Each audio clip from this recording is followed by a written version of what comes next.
मुंहिंजा नवाबाद जे पटन तां शौकत अली महर पंहिंजे पिरी जी यादि में कुझु अहसास लिखी मोकिलिया आहिनि।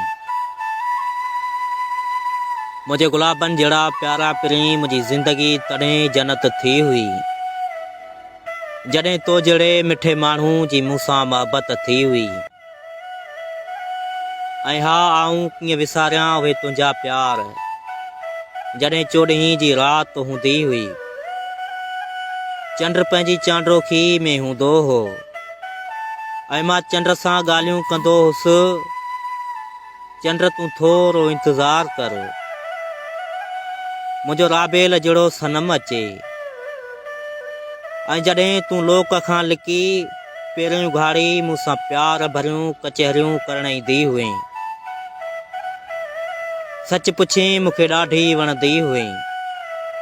ऐं जॾहिं तूं पंहिंजो रओ चपनि ते रखंदी हुई, दिलि चवंदी हुई हिकु पल बि तोखां परे न रहां। पर छा कयूं ज़ालिम ज़माने खां बर्दाश्त कोन थियासीं।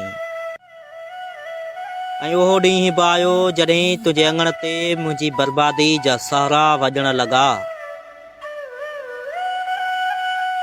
ऐं तोखे ॻाढ़ो वॻो पाराए तुंहिंजे हथनि ते ॿिए कंहिंजे नाले जी मेहंदी लॻाई वई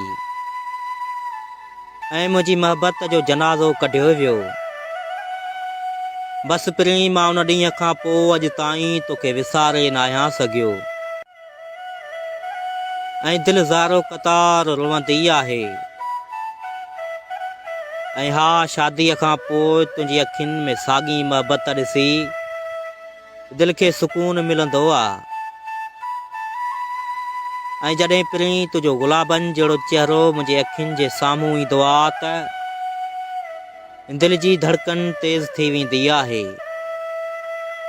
पर पिरी हाणे त मां तोखां परे वञी कराची जहिड़े परदेस में वञी देस वसायो आहे।